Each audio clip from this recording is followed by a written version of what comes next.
right now, without LeBron, Lakers are struggling.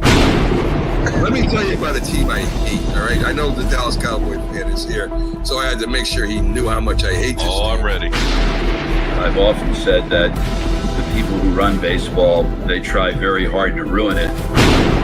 I'm from Brooklyn. I don't have a problem saying it to his face. Oh, from Brooklyn. Hey, guys, any...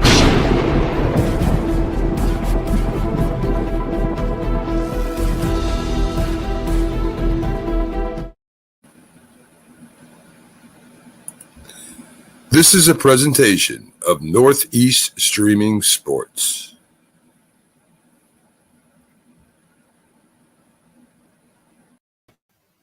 What's up, everybody? It's another episode of Coast to Coast. I am your host, Pags. I got with me Bo, and later will be Jay coming in whenever he decides to come in, doing his other show today.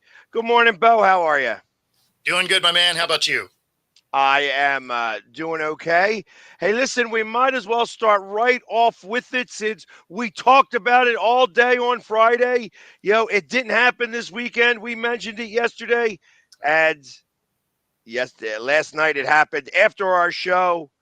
The Daytona 500 went without a hitch, kind of. Ish. Yeah. I mean, they ran it. So they did ran it. So I guess the same guy who won it last year won it again. Oh, did he win it last year? I didn't realize that. Yeah, it's I think he was I think he did win it last year. Oh, okay. Yeah, William Byron. Good on him. I didn't realize that they had also changed the Daytona 500 to a stage race. So there was 3 stages to it. I'm not a fan. I wish NASCAR would stop ruining their product. It was something that I really liked when I was younger, and then it just became like the NBA All-Star Game, kind of almost unwatchable. So what is all right, because you have racing knowledge and I don't. Sure. What is their thought process in doing this in stages? So the thought process is you then don't have a 3.5 hour long race, right? So it breaks it up. It's for commercials, and I mean, it's not for the fans. We'll put it that way. It's not for the fans. It's to be able to make extra money. Yeah, because it kind of drags it out. Like, it makes it longer, right? Because it's still the 500, right? So it's still 200 laps at the end of the day, right? So, I don't know. I am not a fan of stage racing. Like, run the race, right? Because you have to adjust for things as the day goes on, right? Like, if you're racing all day and the weather starts to change, or it heats up or cools down or whatever, your car reacts differently. So it changes the strategy when you go into the pits, right? Whereas if you have stages, you have an amount of time to tweak with the car however you want. It takes some of the skill out of your pit crew, being able to make those adjustments in a 15-second, 12-second stop. Now you have however long in between the race stages. Obviously, points are awarded to each stage where you finish, and then of course your overall winner, whatever. But it's I don't know. It's not my favorite kind of racing. We'll put it that way. So let me ask this question, and you're going to be much more suited to be able to answer this question than Jay or I'm sure. Is what is the difference on a tire with 15 degrees of temperature? Like, so say it's on the track that the asphalt is 110 degrees. It starts to get overcast and goes down to 85, 90 degrees. Yeah, so I mean, a few different things change. Obviously, the rubber temperature changes a bit, but you also end up with air pressure in the tires changing, and that can create a lot of different things. It's actually why you see, on caution laps, or when they when they're just kind of cruising around, you see them scrubbing the tires, right? It's to heat the tires up, because some of that heat attributes to the tire pressure in the tire. So if you've ever driven a car that had tire pressure monitors, right, and it gives you a live readout on the dash, it'll tell you how much it is. If you go for a drive, like when you leave your house, say it's at the 35 psi that your car says it should be, right? But if you end up going down the freeway, right, at speed, the friction between your tire and the asphalt will actually raise your tire pressure. Well, imagine that in a race car where you're, instead of doing 60 miles an hour, you're doing 180 miles an hour. So getting your tire pressures right matters a ton. And then when you end up with an overcast day, obviously the tires can be a little bit cooler. It can also change where the little tire debris will collect on the track, right? So they call it marbles. And so if you get out of the race groove, you can actually get little pieces of rubber on your tire. All of a sudden your car gets real loose because it's basically like rolling on little ball bearings almost. So, I mean, there's a lot of things that can change as your track temperatures change. Gotcha. So I mean, and that's the kind of stuff that the layman's person don't know. Like I would not be able to know that. Like I know that they scrub the tires, and I always thought that was to be able to get so that when you're making the turns, that the tire. I always thought it was so that because you want as much of the tire on the road as possible. Like that's the purpose of that. So that when you're scrubbing the tires, when you're making a turn, that you are actually getting more of that tire, more of the edge of the tire onto the track. Because ultimately, the more you have the tire on the track, the more foot-pounds of torque you're getting as a thrust for the vehicle. Well, I mean, so some of those things are also in the car setup, right? So if you're running an oval, right, which most of NASCAR is, Daytona is a super speedway, right? It's a 2.5 mile oval essentially. Right. And basically on your initial setup on the car, because you're only making left-hand turns, you're actually going to camber that wheel towards the outside. So say your right tires, right? Because you're turning left, you'd actually camber the top of the tire in, bottom of the tire out, so that when centrifugal force is forcing the car to the side, it actually flattens that tire out. Obviously, with Daytona, it has really high banking, so you also have to get into how much the banking of the corner goes into it. So the guys that set up the cars are, I mean, they're engineers, basically. So there's a lot of math that goes into the car setup. Right. And I got to imagine, like, we're talking millimeters here. Now, we're not talking like it's not like on a 12-degree angle like this, or else the car wouldn't run really well. It would be, you're talking it's like 1 degree, maybe 2 degrees, off of 90. So, I mean, I understand a little bit of that just because I do understand math. Yeah. But it's like, for instance, in Pocono, it's not a super speedway, it's a triangle. In theory, it's really a triangle. So you got 3 turns instead of 2 big ones. Yeah. Well, and when you're looking at a track that's like that, right, where the corners are a little bit different, the banking's different, the entry points are different. You're trying to get your best kind of overall, right? Because you're not going to be able to set up for each corner perfectly. So one corner is probably going to be a corner that maybe your car doesn't love, right? But if you get a real hard drive off of a different corner, you will probably set up your car in that kind of way. And then, of course, your car will react different as the tires wear, right? That's why they have to throw the tires away on a pit stop, right? You're getting new tires on, you wear those things out throughout the course of a race. So old tires will become a little more slick. It won't handle through the corner. It won't grip quite as well. So then all of a sudden your setup, can change a little bit because you'll come in for your first pit. You're going to get new tires, but you may be like, hey, on a long run, I'm starting to get loose. So you'll, adjust some wedge and try and tighten that car up a little bit so that initially, it might be a little bit tight, but as the car loosens up, it kind of comes into itself. So on a longer run, those adjustments might help. But on a race day where there's a lot of wrecks, you may not get that long run, and that adjustment isn't helpful.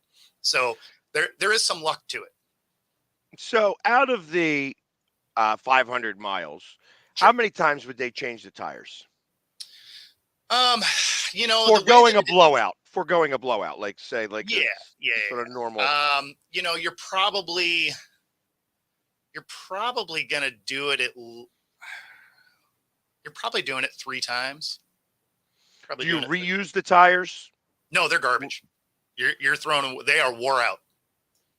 Got you. I mean, because these tires don't have treads. Yeah, these are just flat tires that just are Super straight soft. rubber to the road. Absolutely. That's why they don't race in the rain, right? Right. Well, because you'd have, just like what happened at the last lap of yesterday's race, monster accidents, which is what happened yesterday.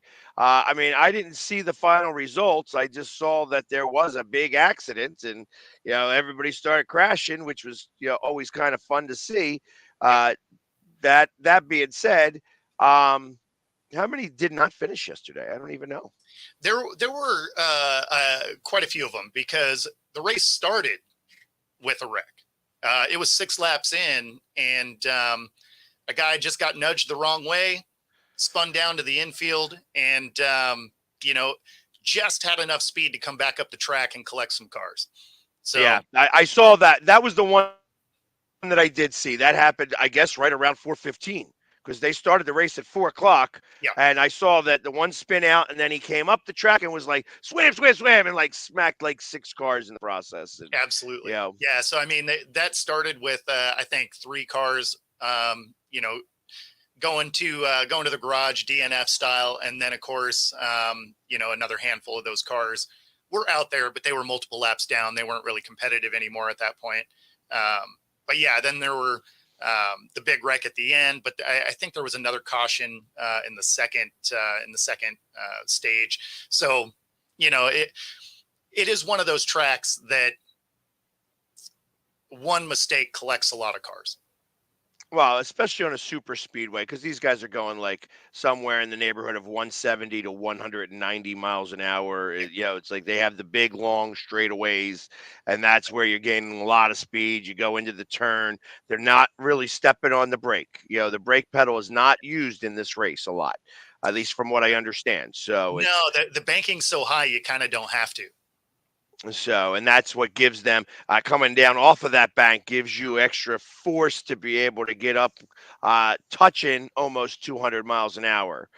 So it's like and there's a number of tracks that are that way. Like, you can't do that in Bristol. Any of the road tracks, they're somewhere around maybe 100 miles an hour. They're not even doing 140 or anything like that on those road tracks. On the straightaways, they'll get up to speed. But yeah, through the tight portions of the road course, yeah, I mean, they're not going fast. But the road courses always have that one straightaway, right? And it's generally almost a drag strip. So they'll get up to speed kind of right there, but that'll be about it. Bristol, nobody ever gets up to speed because it's tiny. Right. And I heard the same thing with Daytona. They only do it on the one straightaway. Once you get off of that straightaway, you aren't at speed because it's too tight. The turns come fairly quickly, in that grade. Because, like I said, it's a big triangle. So when you're doing the one side of the triangle, it's big. But when you get around to the other side, it's a little bit smaller. So things are a little different. I mean, again, not being a NASCAR fan, not sure how the point systems work. I know you get a point if you lead a lap. I thought that was part of the reason why you didn't have these stage races, because it allowed some of the middle cars to possibly lead a lap. Because when everybody goes to pit, that's when the middle cars get up and they get some points as part of the program here, because the lead cars are pitting. That they are not pitting. They're going to let it go for another 2 laps so that they can get a couple of points. Then they're going to pit and lose the lead again. Yeah, exactly. Yep. So, I mean, I thought that was part of the purpose of doing that. The stages kind of take that away. Well, it gives more people the opportunity to lead, right? So, I mean, it's kind of, I don't know. Again, like it's just something that I'm not a huge fan of, and maybe I'm just old. I don't know, but it's not my style.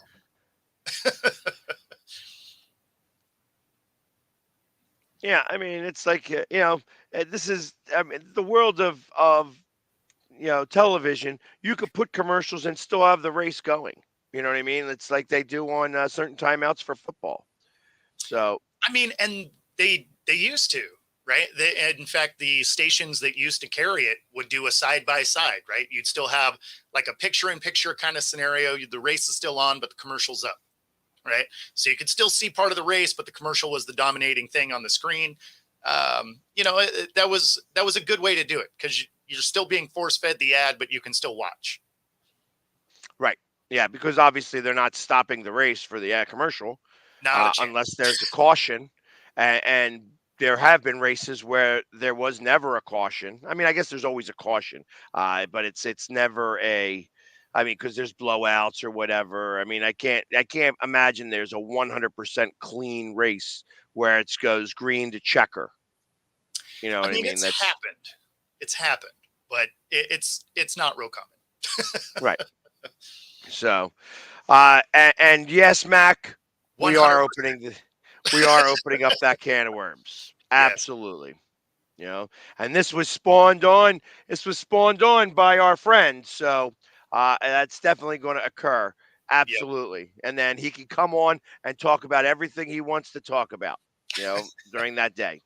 Well, and And it's great because I mentioned it on Twitter, right?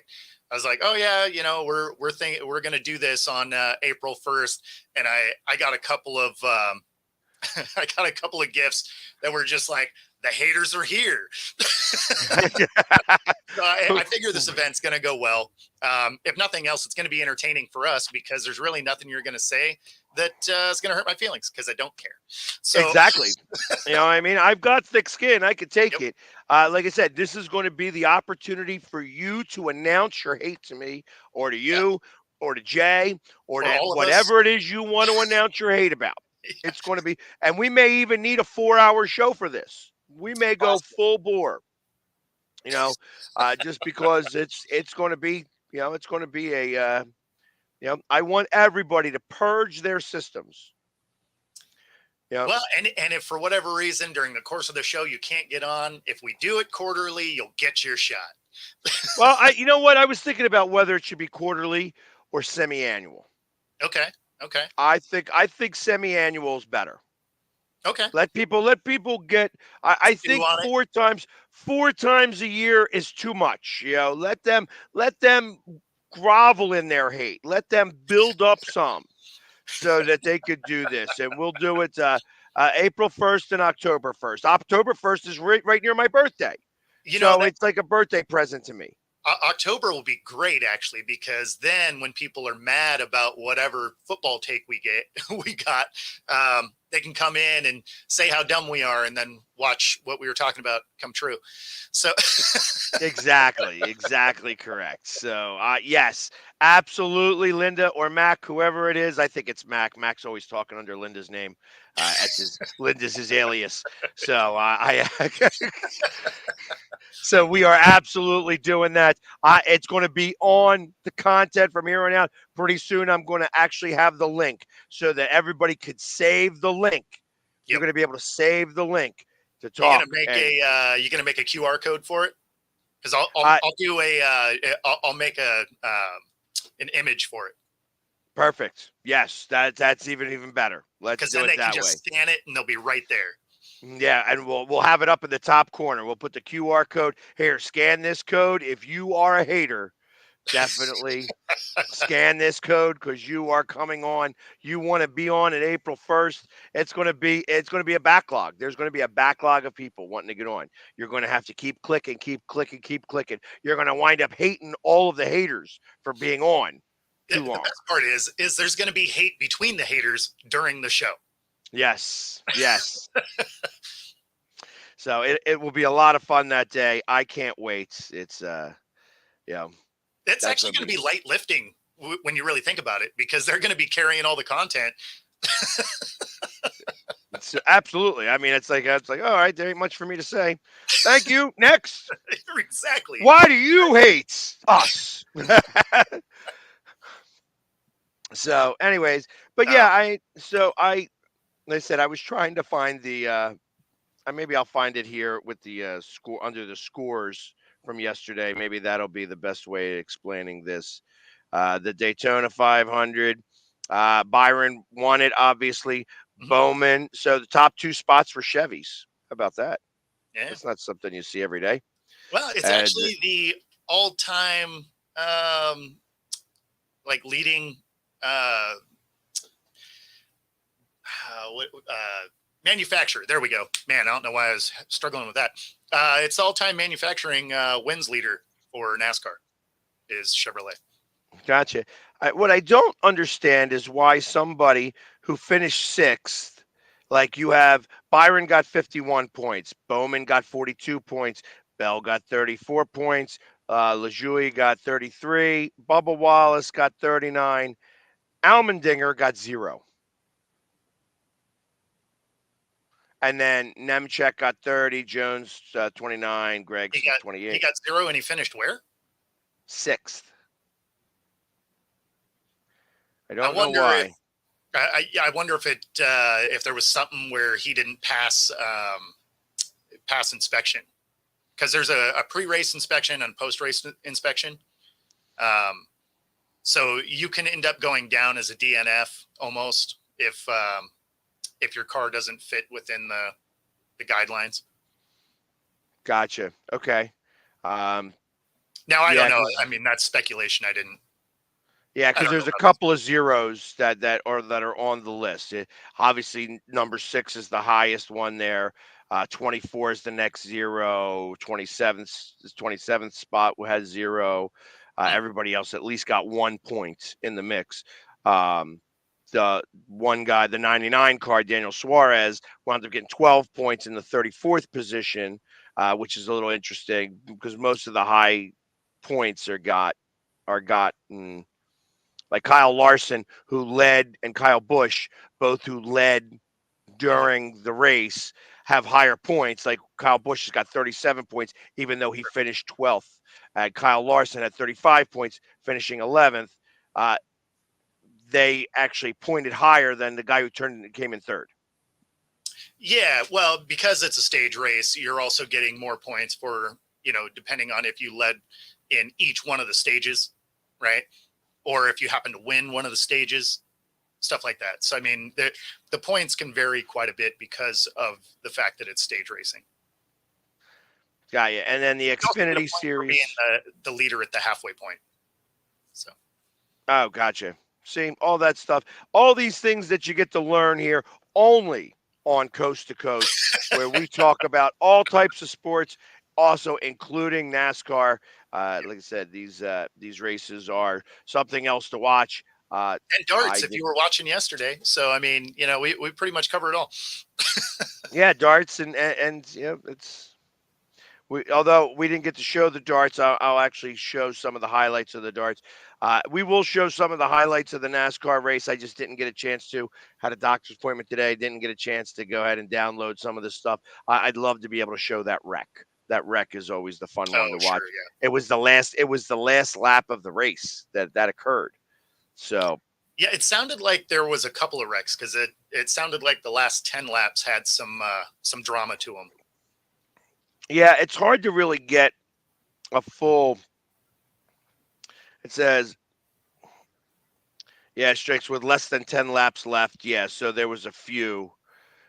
Trouble at the front of the field, trouble at the back of the field.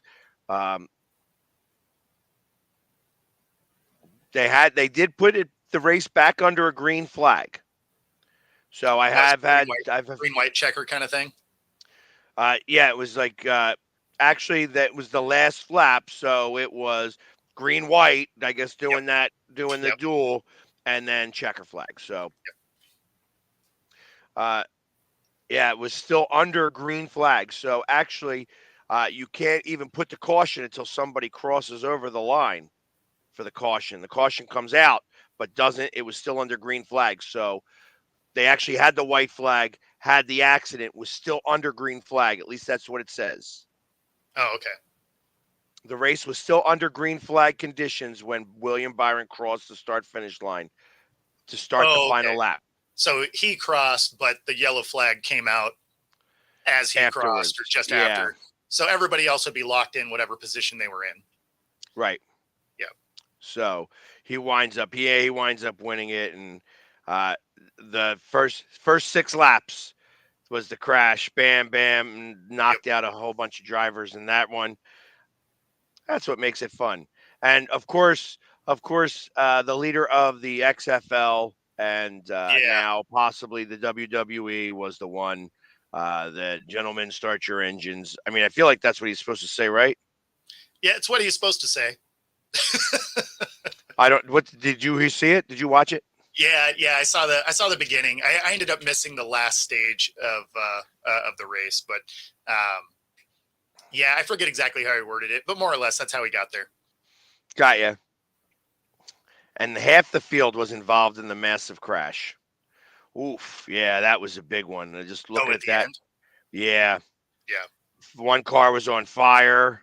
Perfect. As I'm watching it here, I that's always fun. Oh, the Maynards. So, did I fall asleep? No, I'm on the West Coast, so it actually was a 1 p.m. start time for me, but I had actual things to go do. So, because it's the middle of my day, so I ended up missing the last part because now that it's stage racing, takes a long time. Hey, and if it's a professional hatchet throwing, now we only do professional sports here. That's right. Yep. I mean, I don't know. Hatchet throwing would be fun, though. It is a lot of fun. I have done it before. We've done it here in my living room, not in the living room, outside of my living room, in my backyard. We have had it set up where we could do that. I had to have a whole bunch of insurance because obviously you don't want, you got some real smart people that know how to get sued. Right. But that hatchet throwing is a lot of fun. I have done that, and there's other sports out there that we don't even talk about, like professional fishing. That's going to be starting here soon. Where they get this. In fact, I'll try and have a buddy of mine come on. He's a pro bass fisher. So and I know a few of them myself. So it's always interesting to kind of talk to some of those. I mean, there's a whole bunch of different fishing tournaments and what have you. I know that I was out in the Ozarks one year when we saw, and it's fun to watch. Like, so the Ozarks is a big lake out in Missouri. It's a man-made lake and it's kind of cool. And we were on a ferry boat while they were having the archery fishing tournament. Archery. Wow. Archery fishing tournament. Okay. Like that is, and it was big money. Like, so that's what it is. You got a big spotlight and you shine it. You got to keep it dark. Then you shine it, you see the fish and shoot it with an arrow. That's amazing. It is a lot of fun. See, again, these are the types of sports that are really awesome to kind of, you don't know anything about until you watch it. And then you're like, what are you doing? And it's like, and these boats are like big fan boats. That's what they are. That's what they kind of use there. No, that makes sense. Yeah. But it was an interesting tournament to watch. Absolutely. It's funny. So my buddy Tom, who does this, he had me come out one time. He's like, let's go fishing. And admittedly, I'm not a big fisherman. I don't know. It's not my thing.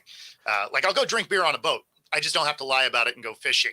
Right. Right. I can drink beer on a boat and be upfront about it. But he's like, no, let's go. And so we go out there and I was like, all right, well, set me up because I don't know what I'm doing. Right. And so he set up his pole exactly the same as the one he was giving me. Right. And he's like, all right, we're going to go fishing for some smallmouth bass. I'm like, cool. Right. And I am yanking trout like a champ. Right.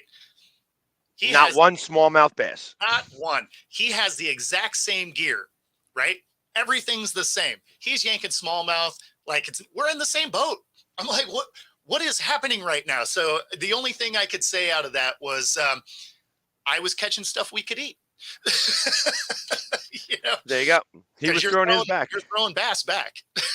Exactly. And so the last time I went fishing, they just took us out. Like it was like a mile and a half out there. We were with a bunch of people. Half of the people were getting seasick and everything. I was a Navy guy, so I don't get seasick. I'm no problem with that whatsoever. And we had a fishing competition, and I won every award. I first fish caught, last fish caught, biggest fish caught, most fish caught. Like I had the closest fish to mine. I had one that was like 26 pounds, and it was drumfish. It wasn't anything great. Like you can't eat these fish. It wasn't anything worthwhile. It's heavy though. I should, huh? It's Yeah, big it though. looked good. It looked good me holding it. I'm holding two fish like this. One was 26 pounds. One was 22 pounds. The next closest one was like 17 pounds. And it looked much smaller in the grand scheme. I'm like, that's me. And I caught like 13 fish that day. It was awesome. Didn't eat one of them. So to answer this question here, the one you just had up. Yeah.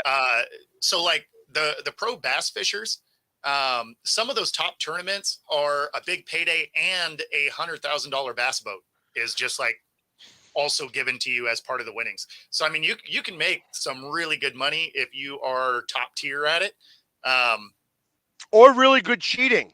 I tell you, that one video that went viral is those two guys that were cheating.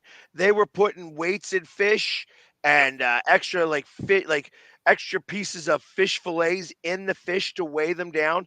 And it was like, how is it that these fish weigh so much more? And then they cut it open and they were putting weights in the fish. And it was like they wound up going to jail because they were stealing. They were stealing a lot. Like these guys were how is it that they're winning every tournament? Like you can't win every tournament. Yeah.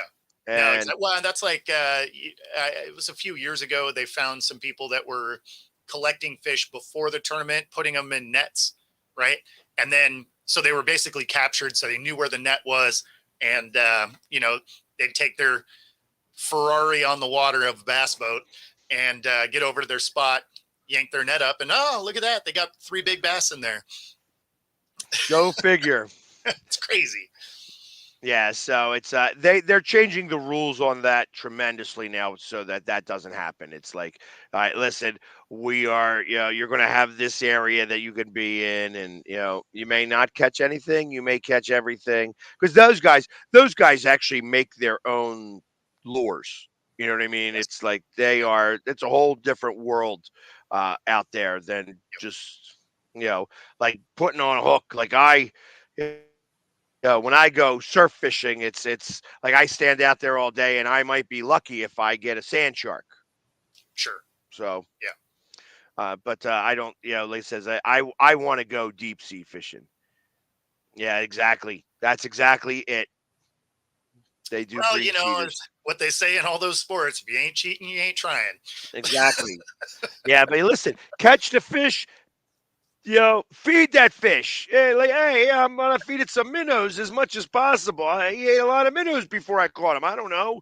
Like, don't shove in fillet of fish inside the fish to weigh him down. You know what I mean? Just shoving it down his throat. Like, there you go. Nobody's gonna see this. It's almost pooping it out. You know what I mean? So, yeah, it's interesting, some of these extra sports and stuff like that.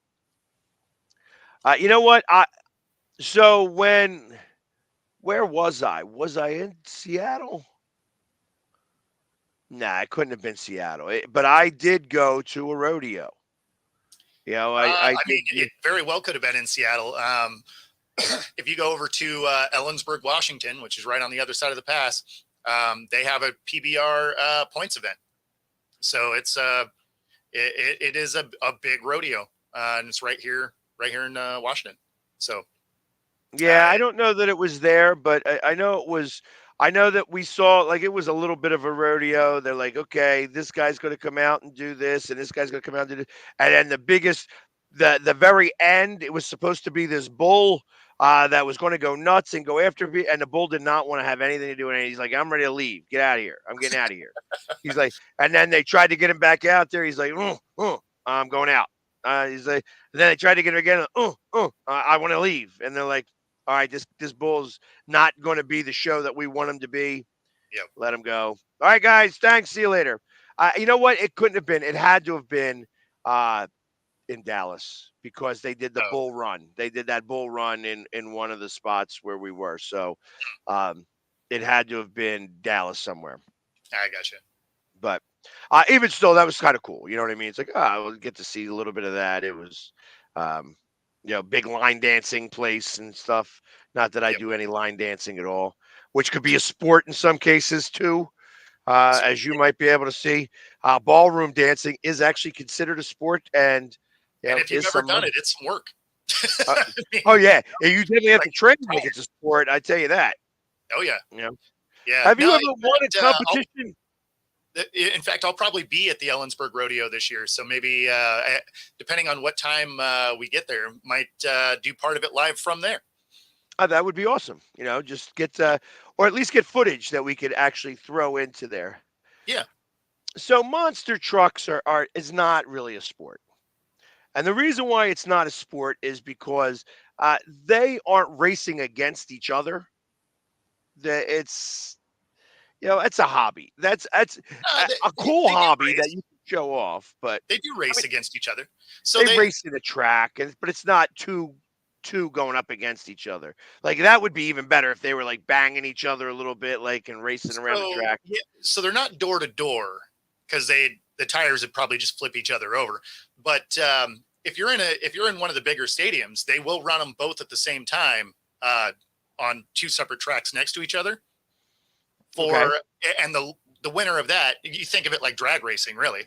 The winner of that moves on. So there is a winner of the day, and then of course there's always the freestyle event, which is the one that gets televised the most of them just out there messing around. But no, there is actual racing that happens during Monster Truck Show. Gotcha. See, I haven't gone to many monster truck shows. I've seen the monster trucks, taken pictures with them. Sure. There was one that has a big mohawk. Of course, I'm a mohawk guy, so I went and took a picture with that guy. And I'm like, hey, it's awesome when I have only the second best mohawk in the place. So, but anyways, those types of things. Yeah, I mean, all those different types of sports are all there. I mean, there's, like I said, I am coming up on. It's like what? It's 9 days away right now. 9 days away when I get to go try out for the hurling, the Philadelphia Hurling and Camogie Club. I'm trying out for the hurling team. So that is going to be interesting. There's going to be content. There's going to be content. There will be content.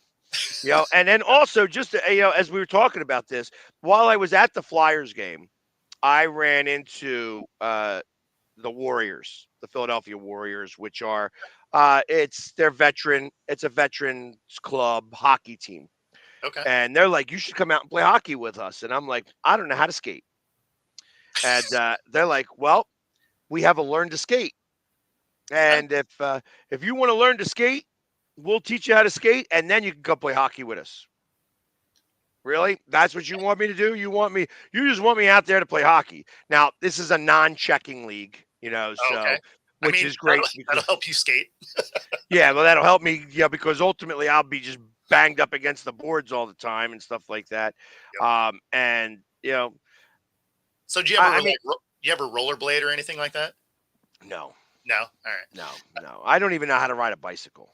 Oh, okay. Well, I would do like a small Ironman competition, if I knew how to ride a bike. I gotcha. I can't ride a bike, so it's like I don't want. Yeah, I'm sure. Don't worry, you will see footage of the skating. It's like just like when I was skiing, I didn't know. It's interesting when it talk about skiing. The footwear in skiing is so important. Sure. Beyond everything else. Like when you rent boots, they are the most uncomfortable things in the world, and you can't ski. It's almost impossible to ski with them. Yeah. When I bought boots, actually, I didn't buy them. It was a Christmas gift from my baby's mama.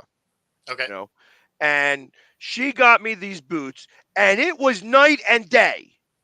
All of a sudden I'm like, oh, this is so great. Instead of like my ankles hurting and me looking like Frankenstein trying to figure out how to, like try to pivot and stuff like that. Not that you want any movement from your ankles, but No. like it was so much different once you got the correct footwear. Was Yes. like I went from having trouble going down the kiddie slopes to, you know, going down like easy single blacks. Sure. You know what I Sure. mean? Yeah. I wasn't a double black diamond guy. I wasn't going to try it, but I went from the green slopes to the heavy duty intermediate slopes, and I was like, I'm just figuring it out. And of course, that was the end of she didn't want to go do that anymore. She Yeah. was tired. I was like, really? I finally get to figure this out. We're going home. Yeah. No, that's fair. So for me, like I've never skied, right? I've only snowboarded. And so You do one or the other, though. I hear it's not a both thing. You yeah, ski well, or you snowboard. yeah, I always worried about on skis just getting one of them crossed up and blowing a knee out somewhere. So I always did the snowboarding thing, but it's similar, right? Like footwear matters. Just your position on the board matters. Super fun though. Super fun. My learning curve on that is I went with some friends. They'd been boarding forever, right? And they're like, hey, we got an extra board and whatever. So, just use that. I'm like, sweet. So we went down a green run once, and then we went to the top of Crystal Mountain. They're like, all right, here we go. And I'm like, sure, yeah. I'm gonna fall down all day anyway. Might as well be on something fun, right? Right. Exactly. In fact, every time I never had the right equipment when I went skiing before. So it was like this doing that. Like they told me after the fact, don't wear jeans when you ski. Oh yeah, Jeans get wet they and do. then you get miserable. Yep. So Yep, nobody you'll be told me that soggy and cold. before. Nobody told me that before I went. They told me after the fact. Well, and And the I was thing like, that's funny is when you're like, it's not so bad while you're on the slope, right? Because you're probably going to be sweaty anyway. It's when you're on the chairlift that you're like, oh, being soggy is terrible. Because that is cold. yes, especially when you get stuck on the chairlift, which I also have. Yep. Like, oh, the chairlift goes down. Not sure how long it's going to take. Here's a blanket up there for a little while since we don't want you to jump. Oh, No jumping. at least you were close enough to get that. Like I've been stuck on one where like someone fell down and got hurt at the landing spot. So, I'm 80 feet in the air and it's windy at that altitude, right? Because you're on the side of a mountain. Of course. You're just sitting there. I'm getting icicles in my beard. I'm like, this is the worst. I paid money for this. And then they have the rope lift where people are holding on the rope. So you see people going up the hill, holding onto a rope with you sitting there just going, hi. Oh yeah. Oh yeah. Probably the best thing about being on the chairlift though is when somebody's trying to like showboat underneath and they just eat it hard, right? Because all you hear is 40 chairs deep of oh. Because that's the only thing you can hear. And then he looks up and he says, oh, hey, gives a nice little wave. Yeah, nice guys. Thanks for. And to be fair, I've been on both ends of it. I've eaten it hard crossing. And, as soon as you start to lose it, you're like, ah. Here we go. Bam. Hurt, but everybody's going to see it. Exactly. Everybody's good. Where's their cameras? They got the cameras on. Yep. Pro bowling, I tell you, there were a couple of guys that make pro bowling interesting, and Sure. I know. Hey, listen, football players are bowlers. Yeah. They are big bowlers. I will. I know that the Eagles themselves have like 4 or 5 bowling teams. No, Uh, I can see that. Yeah. that they play. Like they go on Wednesdays. That's what they do. They have a bowling league. Um, and I've done events with Bowling with the Birds, and they are very competitive with each other. Of course. So um, T.O. Terrell Owens is a professional bowler. I mean, he actually has been on the tour, not just doing celebrity events. He's been on the tour. I think I think he averages somewhere around 230, 240 That's in impressive. bowling.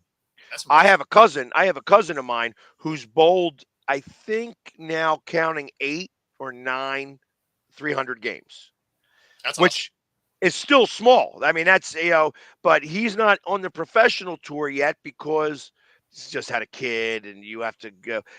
Again, bowling is like, you know, as we're talking about what is the least known pro sport in the US, Man, arm that wrestling. Arm wrestling's probably in there.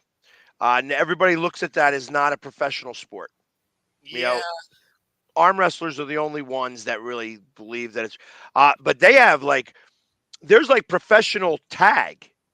Well, that's what I was thinking. Like I was going kind of down that route because arm wrestling is still big enough that I don't think it falls into that. But Well, yeah, in the it's U.S., it's small. It's small here. It's bigger in Eastern Bloc countries and sure. things like that. But But yeah, I was thinking things like that, like professional tag and stuff like that. The fact that those are real things are hilarious, and also, where was that when we were kids? Because I mean, I would have shown up for that. yeah, I mean, realistically, you know, it's I've watched a couple of that when they put on ESPN 8 the Ocho. Yeah, You exactly. know, uh, and you know what else? You know what else? When you watch ESPN 8 the Ocho, they have professional. Uh, uh, what is it? Yeah, I want to call it sword fights, but they're not swords. They are lightsabers. Professional lightsaber fights. That's amazing. I do have a professional lightsaber, and Yeah, I do have one, and that's awesome. it's one of those ones that you can bang the hell out of it and it don't break. You know what I mean? Okay. It's a professional lightsaber sword. Uh, I am not ever battled in professional lightsabering. You know what I mean? But they have it. They have these tournaments, and there is a whole thing. Well, and I agree. Like honestly, not only is it hilarious, but it's kind of awesome. Like Yeah, right, like the fact that you could get paid and make a living playing tag is rad. And to be fair, I've actually watched the professional tag, right, where they're basically in this little course, and it's basically like jungle gym type stuff, and and they got a time limit, and they're chasing each other. I mean, it's pretty cool.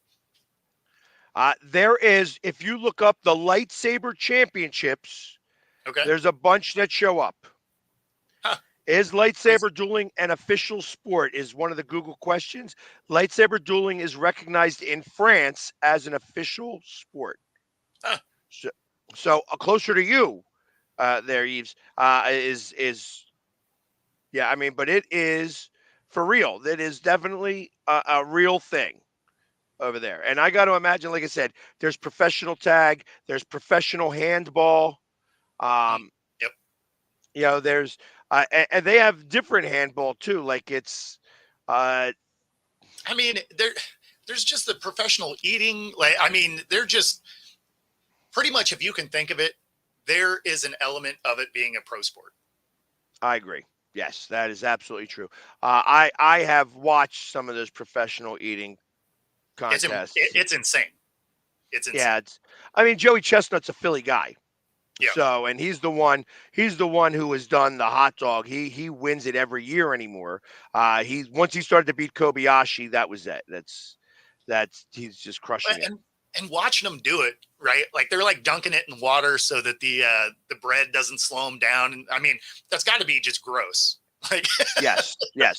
So I have entered one eating contest. I got into a wing eating contest, okay, and I it was you had to eat as many wings as you could, and I think it was 30 minutes. okay, And I ate so many wings, like my body was just like I was crying, not because I was sad or anything. My body was just saying, I don't know what to do here, so we're just going to cry. it was I ate 96 wings. I woo, tell you, and I weighed a lot less than I did right now. My brother was supposed to wow, be in the contest. Now my brother is, at that time he's 6'3", close to 300 pounds. He okay, couldn't be in it, so I took his spot. And I prepared myself for this. I'm just like, okay, I'm going to eat a lot of wings. I'm going to eat a lot of friggin' wings. There was a guy next to me. He weighed every bit of 350 pounds. The other person next to me weighed like 290. I was maybe a buck 90, 200 pounds at the time. So I look like the small guy. yeah. I beat them both. Oh, I sweet. made it to the second round. Nice. They brought 6 people to the second round, or 8 people to the second round. I was in sixth. Okay, okay, I wound up finishing in sixth. But I had 96. I had 92 wings. I think I ended with 106 because it was like 20 minutes and then 10 minutes and then 5 minutes. okay, And it was like I they only brought the top three from sure. there, and I think I finished in sixth total. You know what I mean? Yeah.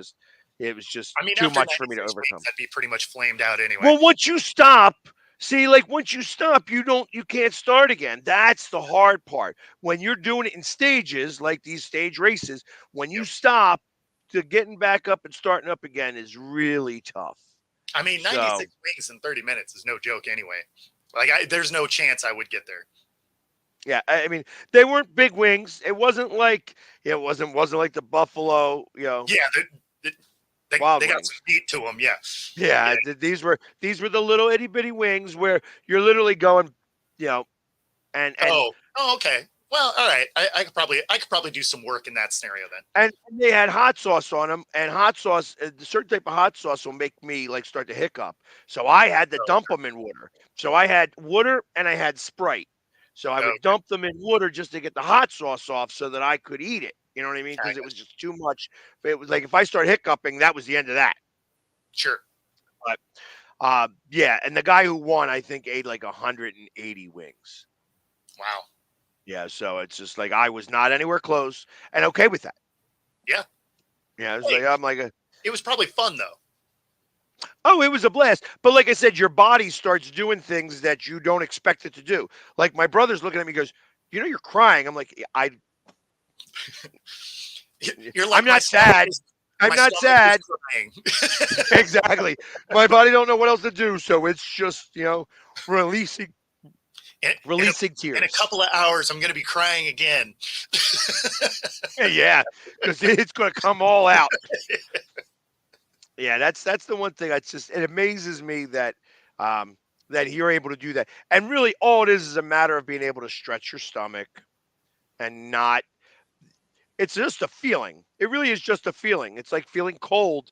Like if you train your mind not to feel cold, you don't feel cold. Sure.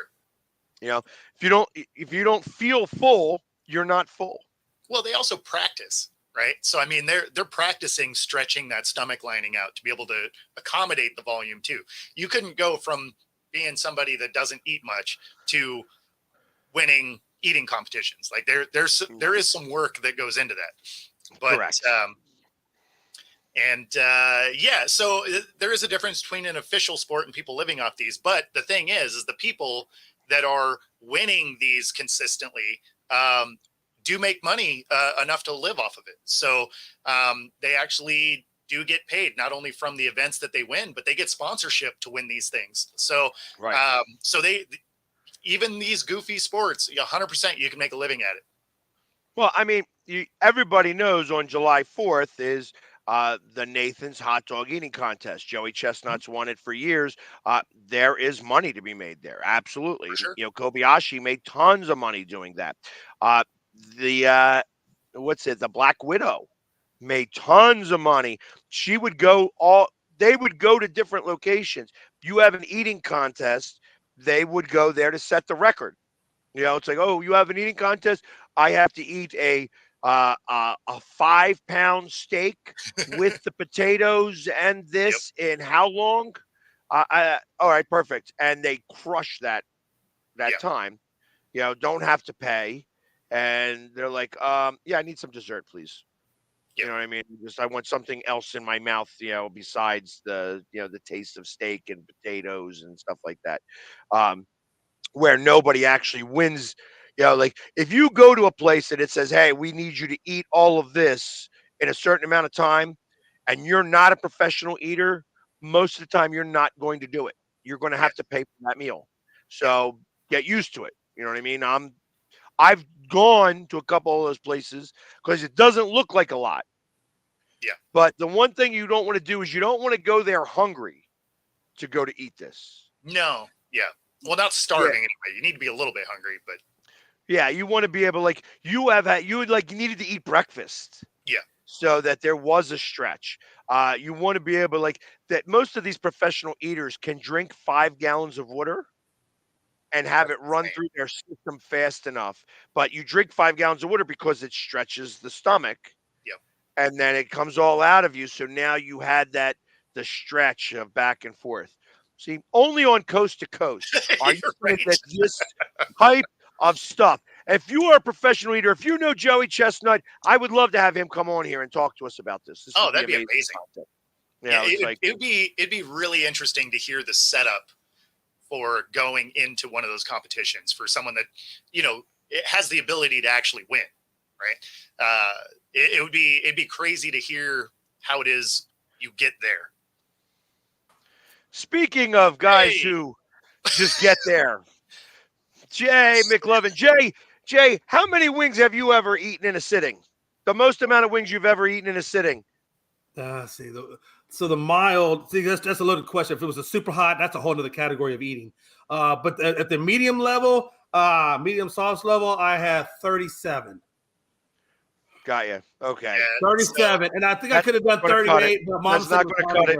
You're not winning any eating contests. Although no, I'm not. I would love for you to do the one chip challenge. But one chip challenge, I would love to see that. Oh, well, no, wait a minute now. What the hell is the one chip challenge? It's just a really spicy chip. Listen, let me tell you something. Now, this, my friends, is a category that I think I could do well in. Let me tell you why. Back in my Army days, I had a young specialist come up to us, me, the platoon leader, and then even all the way up to the commanding officer of our unit. And he said, hey, man, I'm going to bring these Carolina Reapers. And it wasn't even a Carolina Reaper. It was a private strain above the Carolina Reaper that it had its own numerical Elon Musk crap to it. You know what I'm talking about? Craziness. Like 15 million Scoville. Like a 15 million Scoville. It's a strain. It doesn't even have a name. It just has a letter designation or a code designation to it. That should tell you that there's some issues coming your way.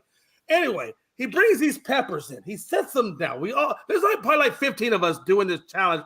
Then the idea was you take this damn pepper, you eat it, you wait 5 minutes after, or you eat it, and then you go.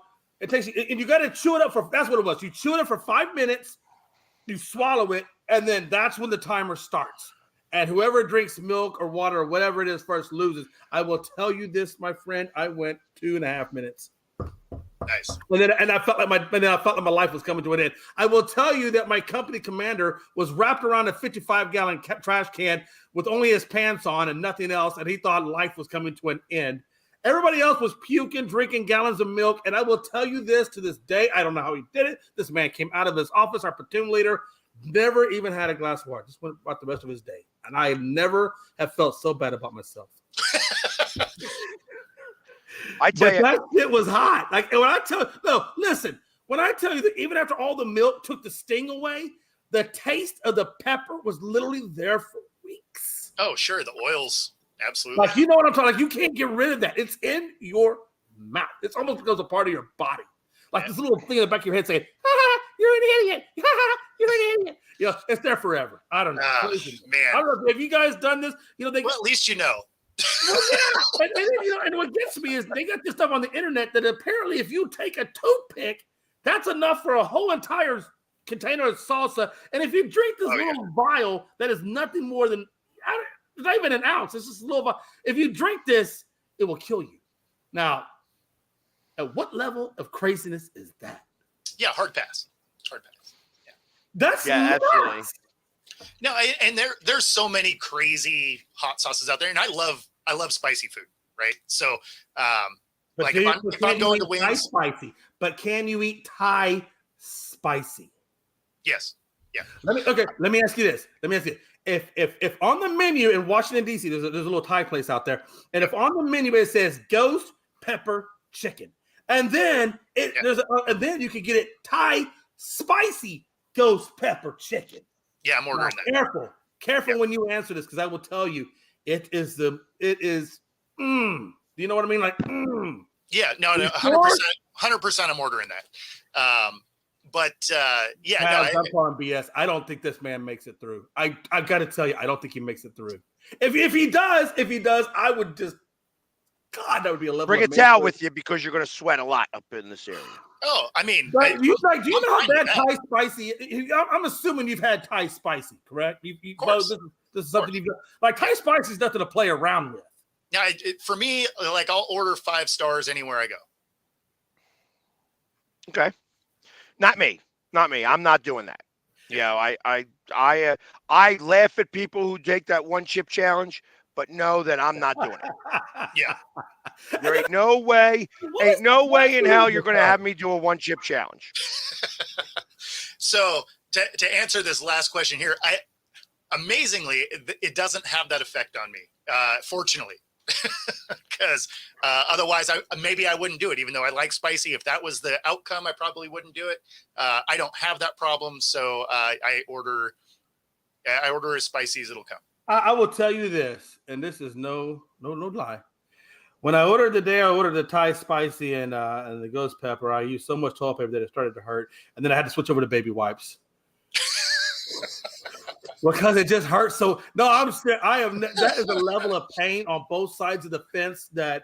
And let me ask you, why do we torture? On that note, we have hit the top of the hour. Let's do our station identification. We're gonna go light on the commercials today because we want to get back to hear how the baby wipes help the burn. So we'll be back right after these messages. I mean, you can see right now, without LeBron, Lakers are struggling.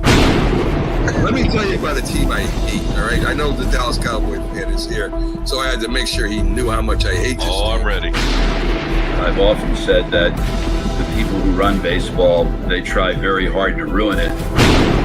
I'm from Brooklyn. I don't have a problem saying it to his face. Oh, I'm from Brooklyn. Hey, get it each.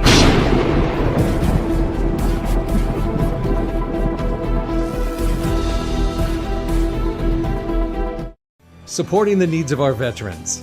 That's the goal of all of us at Team AmVets. Like Mitch, Carlos, and Kevin from our Welcome Home team that brings furniture to our vets. We are Team AmVets. Or Linda from our thrift stores who brings you great bargains every day. I am Team AmVets. And John, who picks up your thrift store donations that support California veterans programs. I am Team AmVets. Visit our website or Team AmVets thrift store to donate or shop today. Join the team! This is a presentation of Northeast Streaming Sports.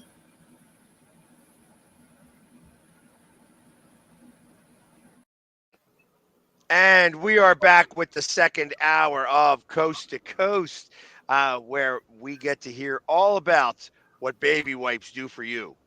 So, actually, to tell my story about hot peppers, I was never a fan of hot peppers. I can deal with some spice. I can deal with some heat. I can't, for some reason, Tabasco will give me hiccups out of the gate, but Frank's Red Hot will not. So I don't know what it is that creates the hiccups from actually starting to occur. But my grandfather was one of those guys that he would actually dry out the hot peppers in our basement, and our basement would stink of pepper. It was just so bad. It was just like this rancid, vinegary, peppery smell that just would permeate the entire basement. And of course, that's where we would be playing at. So it just sucked for us. And it didn't matter how hot those peppers were. He could be sitting there, his face be blood red, crying, sweating blood out of his head, and he'd sit there. It ain't hot. It ain't hot. No, we're good. We're good. Yeah, no, it ain't I hot. can't do that. No way in hell. No way in hell. No, not only can I do it, let me tell you how I cannot do it. Okay, I went to a Cuban, Puerto Rican, Mexican infusion restaurant. Now, next door to this place is an ice cream shop, like Baskin Robbins, just a whole bunch of different flavors of ice cream. Anyway, long story short, I go in there, they bring out my food. It's got this beautiful green jalapeno pepper, and it just looks so edible. Like, I just want to eat this thing so bad. And I looked at the wife. I said, do you think I can eat this? Do you think this is going to mess me up? I don't know. I think you'll be all right. Give it a shot. Is the wife that said this? Yeah, right. Yeah. Set up for failure here. And look, this is a big pepper. Like, it's big. You know what I'm talking about? The big green. The long hots. The long hots. And I'm chewing it and I'm eating it, and all of a sudden, all hell broke loose. And I said, the bulging eyes. I said, I'll be right. Hey, watch this. I'll be right back. And I bolted, and the lady at the little counter there, when you come in the restaurant, she kind of agreed. She's like, sir, I'll be right back. I can't talk now. I'm ready. And I go into the ice cream store, and I said, listen, damn it. Here's a damn debit card. Give me like fucking 4 scoops. No, fuck the cone. Fuck the cone. Put the shit in my mouth. Put the cup. Hurry. Because I have no time to waste. And I'm that is hilarious. Bro. Tears, snots, the whole thing. And the lady's looking at me like, this motherfucker's like, debit card. And I'm just, when I left there, I had to go to the bathroom, clean up my mouth. My whole face was covered in ice cream. They didn't care. When you're that, look, when the pain level has gotten so intolerable that you just don't care, and you're like, and a lady comes in with her little, 7 or 8 year old daughter, and they're looking at me, and I'm just covered in ice cream. I said, the ice cream's good. It's fucking good. And I hear you. And I go back to the bed, and I come out, and I'm all cleaned up, right? I'm back to my normal self, and I said, they do really good service here. And I walked back out, and when I sat back down, and I looked at my wife, and I said, "You are the demon spawn." and then I ate the rest of my carne asada, and we went home. But I'm just talking. The moral of the story is, if you're gonna do something that you think you're gonna eat a pepper at, make sure 1 or 2 things happens. Either A, they have a good supply of milk on hand, or B, you got an ice cream store next door. Mostly what I'm hearing is never go somewhere that there's spicy stuff when you've had a fight with your wife before. And that works too. That's what I'm hearing out of this story. Probably, I wish I would have had you earlier. She was probably like, that dumb stuff you said earlier? Gotcha. hey, Pat's over there talking about a 1-chip challenge, and I'm talking about a jalapeno from hell. I tell you, thank you. It's our Belgian contingent over there. Letting everybody know over there how spicy we are over here. That's right. That's right. So I was watching yesterday. I was going through YouTube Reels, or not YouTube, Facebook Reels, and somebody was there doing they have this gum. It's a 16 million Scoville gum. Oh hell no! See, that seems dumb. And then, so not only that, but he put it in a jar and put it with like super hot pepper vodka.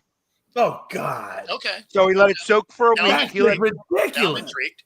Yeah. So he let it soak for a week, and afterwards he put the He put the gum in his mouth. He had to chew it and blow a bubble.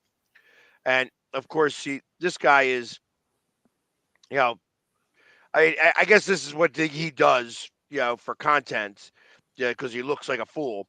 So not only that, but then he did a shot of the vodka afterwards. So after he chewed the gum, blew the bubble, spit it out, snot and everything coming out of his nose and all this other stuff, and just on content, then he goes and does a shot, and it's like, it's like I am watching this whole thing, and I'm like, this is fun. Does you really need to do this for content?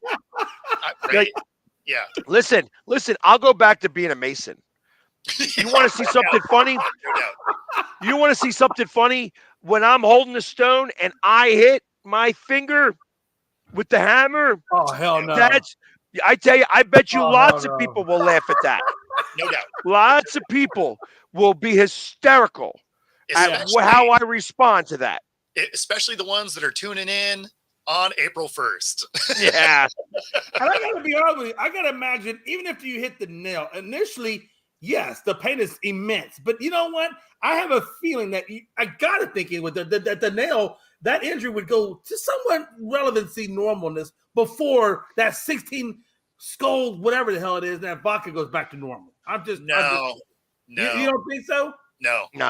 Like, what is the lifespan of something hot in your mouth? How long does it really truly last? Once you start drinking milk, though, it starts. Yeah, but even then, no.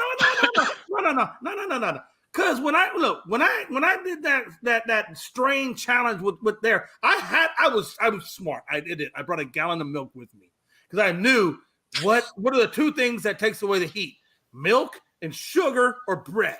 Those are the three tricks. And I will tell you, it is a true fact that I went through a gallon of milk in 48 seconds flat. The entire gallon. And yes, you know what? You were vomiting later? No. Because you know what? The damn thing was still burning. I went then to the water fountain where I hovered for another 3 or 4 hours of just drinking straight water until I had every orifice of me either leaking milk or water or heat. Yeah, so for everyone else on the planet, it doesn't last that long. Well, it sure as hell felt like it. I will promise you this. But mashing your finger will be a problem for days. Mm-hmm. What is it? But hold on now. I understand. I'm not saying it's not a problem.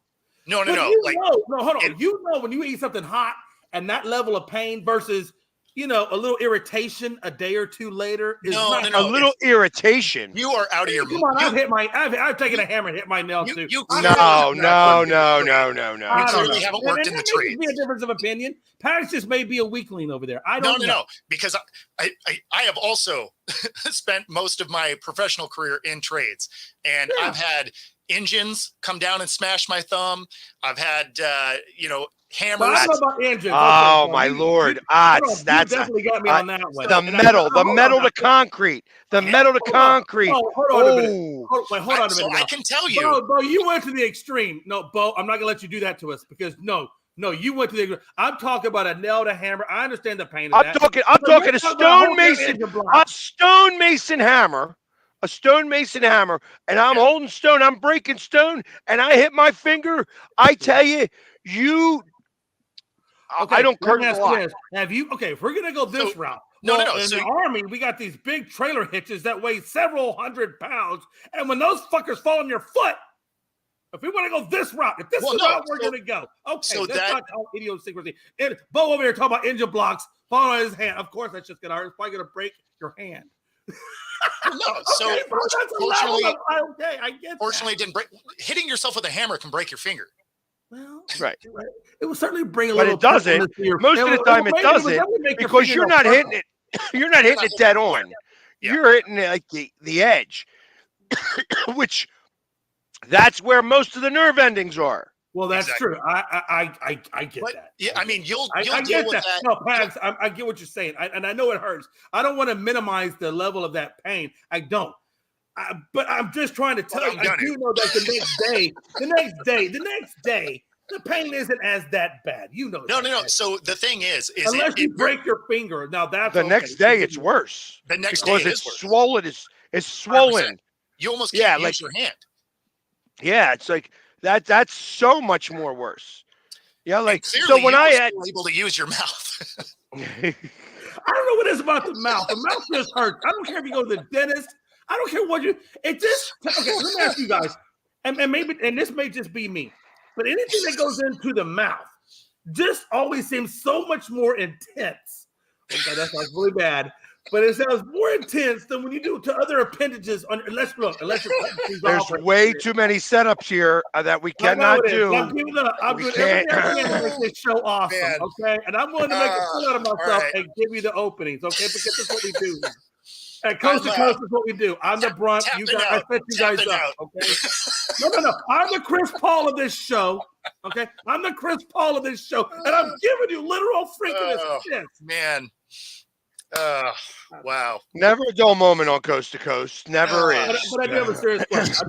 I do want to ask a serious question to Bo. Bo, now we're going to decrease the heat. I've never actually been on a show that's been canceled, but I feel like we're getting close. Bo, let me ask you this, and this is a serious question now, and we're going to bring the heat down, the taste up a little bit. Have you ever had, and I had them the other day, and I thought they were just delicious, candied apple jalapenos? You know what I'm talking about?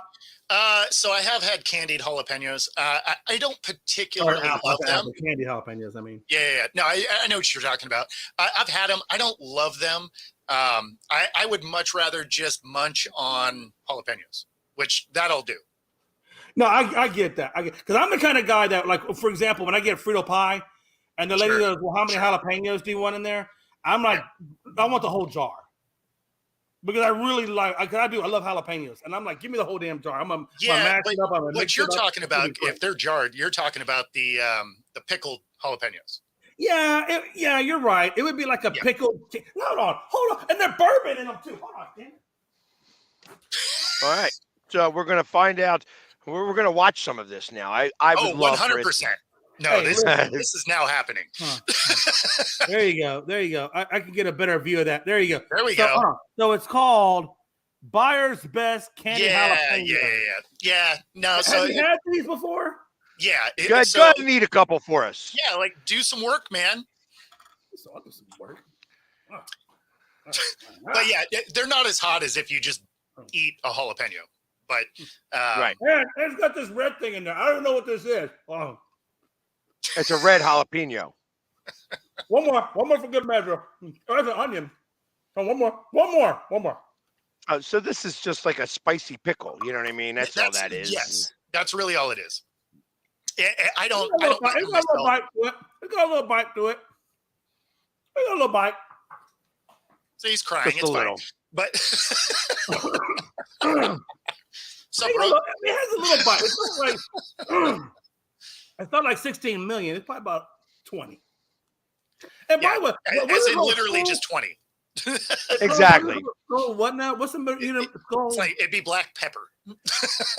Exactly. A little bit spicier than black pepper. Did you ever watch the Hot Ones, where the guy's doing interviews and they do the hot wings, and you eat a wing and it starts out with the mild, then it goes to the medium, then it goes to the hot, then it goes to the super hot, and you got to go ahead and, some of those are interesting, especially when the guy like puts the dab on it. Like, what was that? What was that guy's name? The actor. Yeah, well, who did a bunch of them have been on it. So, well, the one actor, he like puts a dab on each one of them. He's like, "We're gonna do it. We're gonna do it right." And he's the one that's he made a movie. He went to jail and he made a movie about himself. He's gonna go get some milk now. Yeah, I know exactly. He's crying. It's such a weenie. Such a weenie. Leave me alone. I gotta get back to my guitar. No. Oh, you puss. You puss. I am. Yep.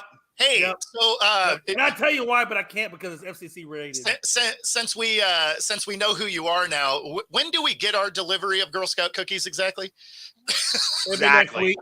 And you better have your have your money because girl don't play. I want some Thin Mints. Let's do this. Oh no. Thin Mints that's like the golden creme de la creme. You might get those ones that taste like peanut butter though. Those are really good. No. You know what I'm gonna give you? You look like a do-si-do. I actually don't like any of the rest of them.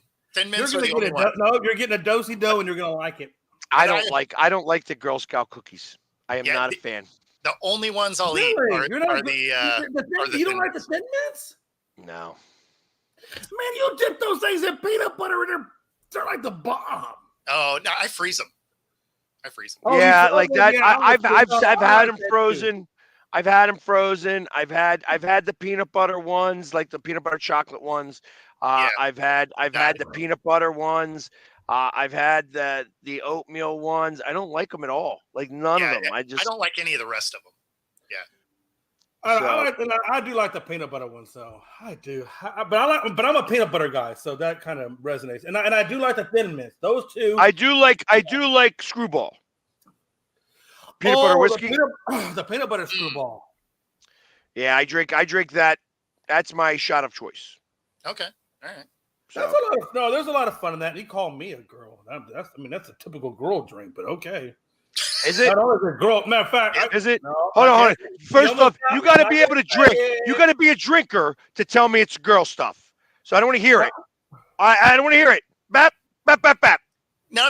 He is a drinker. He had his milk after eating the least hot jalapeno ever. Right. Exactly. And there's no shame in that. And you're not going to bully me into feeling ashamed of myself. I'm not. We don't need to bully you. Okay. Okay. Well, you know what? Listen. When threatened with the challenge, I will make it through the challenge. There is no money on the table. There is no pride at stake. There's just three guys acting whatever, talking about some how. But if you put some money in it, or if I'm in the army and you threaten me with the challenge of a pepper, I can't back down. I can't be an NCO and then have my soldiers outdo me. That won't happen. On here, I'm out of the army. I'm a civilian again. I can do what I want. But in that element, no. So in the midst of all this, what we've learned today is that the spicy eating contest, we can enter Jay into any one of those contests, and he is going to be hysterical to watch. He won't win. Yeah, I'll give you that.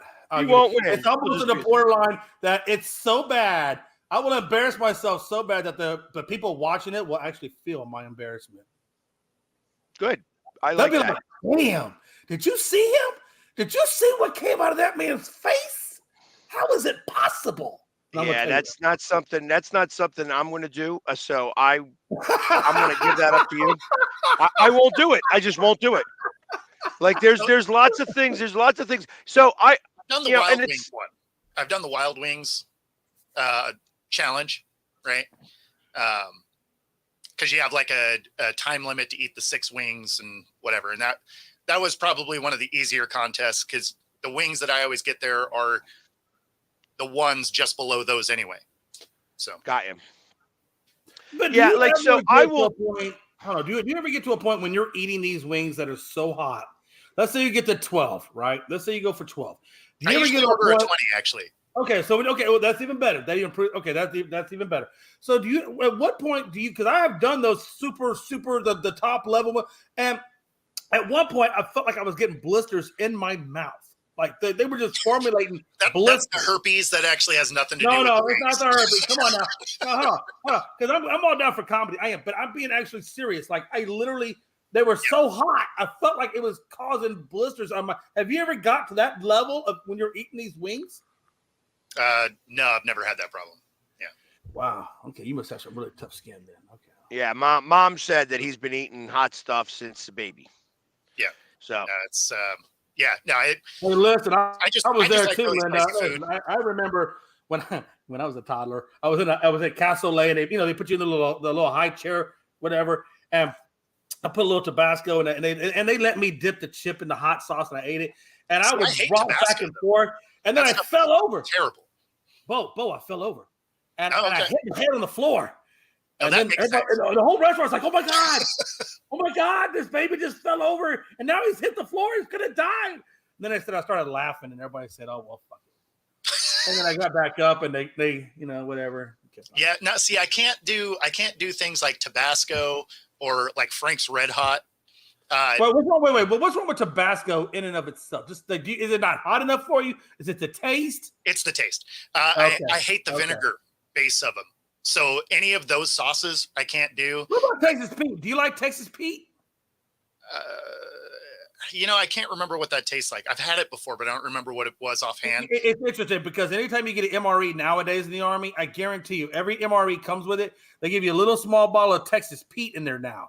Okay. And that stuff, you can put that stuff on any meat-based product, and it's going to instantaneously make it taste better, even if it's horrible, the most horrible thing ever. So they give you these little bottles of Texas Pete now, but I don't know. I got you.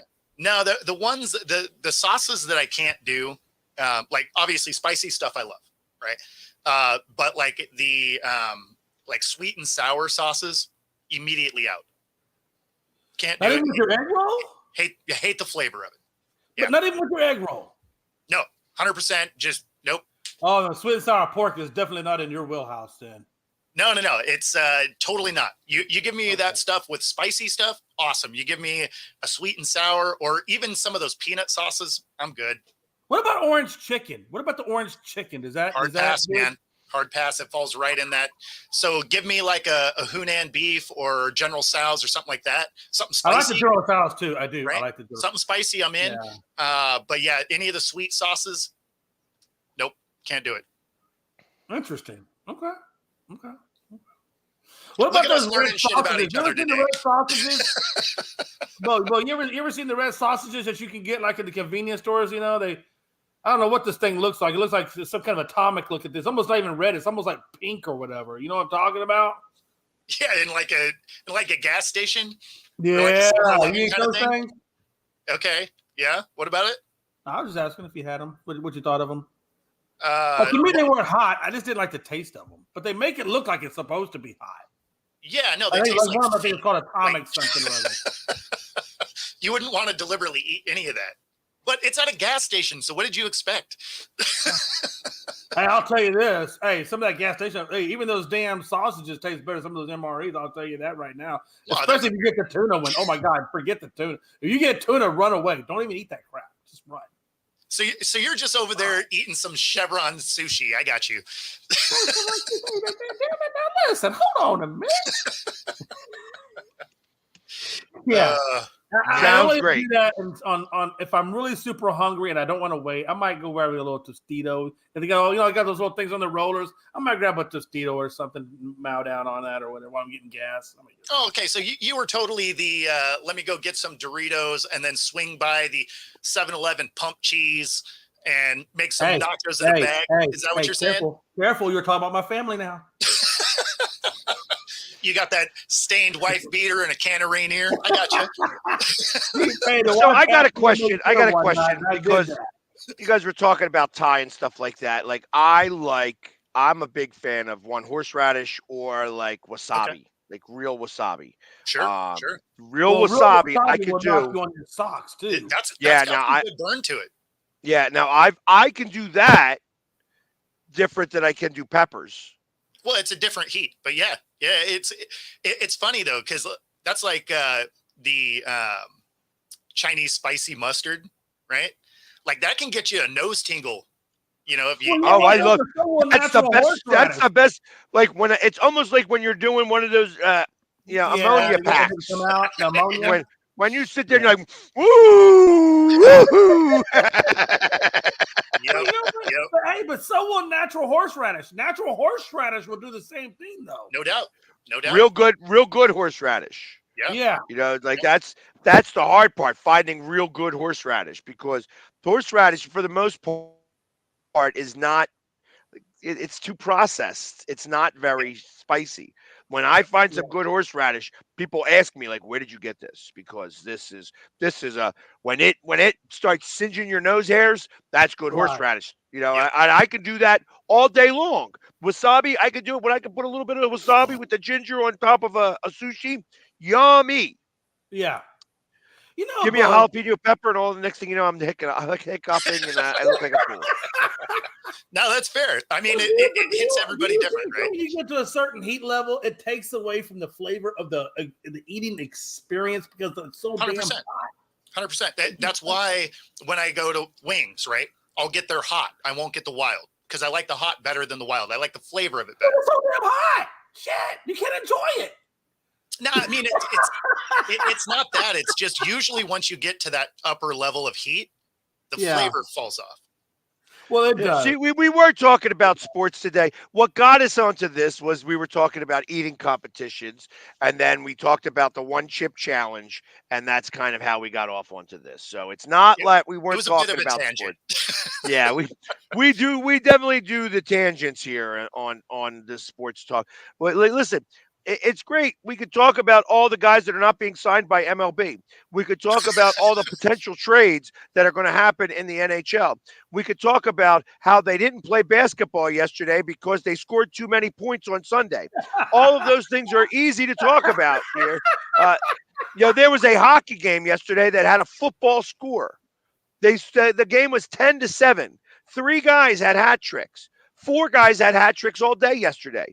I could talk about all those things. We could talk about all the accidents about NASCAR, which we did talk about We earlier did. That's today. how we opened the show. I know one thing you didn't talk about. I wonder if you talked about Cheryl Swoops being pissed off about Clark breaking her records in basketball. I did not talk about that. Cheryl Swoops is a little heated at one Miss Clark over there. Oh, yeah? Why? Well, I don't know. It's not like so much a heat as it is, I think, a disdain. The fact that her records got broke, and so she's kind of a little salty that her records, like she's not being a good sport about the record. I mean, that's what records are for. I know, but apparently Cheryl Swoops doesn't think a white lady should be breaking her records. Is that what it comes down to? No, I don't think it comes down to being a white lady. I just think she doesn't like her records being broke. Man, you're really trying to get this show off the air, aren't you? A little nuggets of whatever. But real quick, I did want to say one thing. We talked about ginseng yesterday and talking about how people steal it and things like that.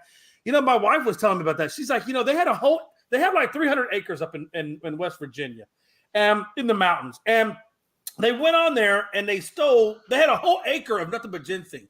Like an entire acre of ginseng. And they went in over in time and they stole all the ginseng. And my wife was like, these people were so stupid. All you do is leave the root in there, and you could have came back for more ginseng later on down the road when it replenishes itself.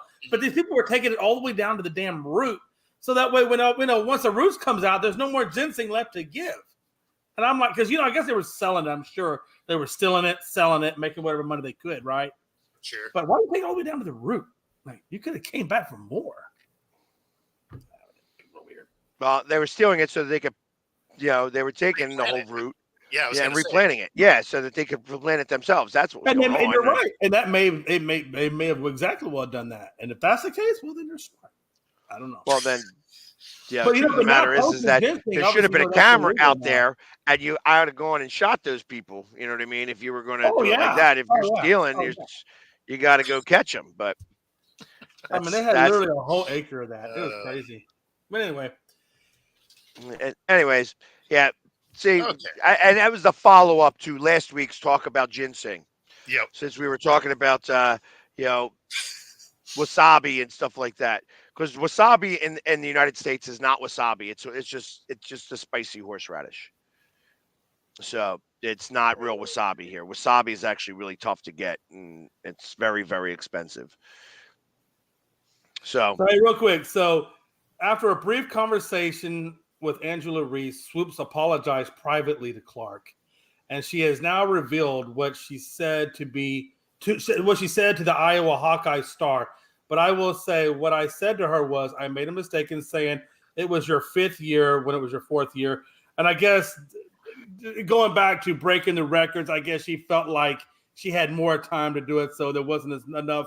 It shouldn't be the equal, even though she broke the record. It's a whole bunch of craziness, but interesting. Oh, Cheryl Swoops. Houston Star. Let over it. You'll be all right.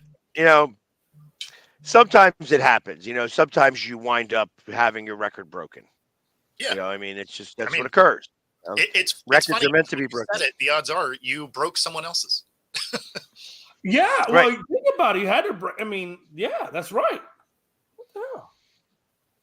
So it amazes me that this even occurs, but you know what? If the fact that she had to apologize because, I mean, like here it was, this girl probably looked up to her, and then next thing you know, she's like, yeah, like I don't ever want to deal with this woman again. Like, what That- a that was her agent, right? Like that was her PR team saying, "Hey, you need to walk this back." yeah, absolutely. Because ultimately, I mean, it's like, first off, it amazes me with as many challenges as women have in sports in general, Yep. that another woman is going to chastise Is crazy. a woman Yeah. for breaking a record. Yeah. It wasn't 5 years. It was only 4 years. Oh, it was this. It was that. I mean, like, come on. Are you kidding me? You're And I hate when crying they do about that this. because then it takes away from you, breaking the record. Now it makes you, what was a nice thing or could have been a really nice thing, like with the whole Roger Maris and McGuire broke Roger Maris. You know how the family was out there, they were congratulating each other. It was almost like a shared award and all this. And then Cheryl comes out with all this, nastiness about the scoring title being broken.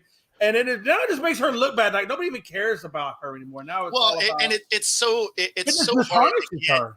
It's so hard to get normal coverage of women's sports anyway. The last thing you need to do is immediately change the narrative of something good that happened.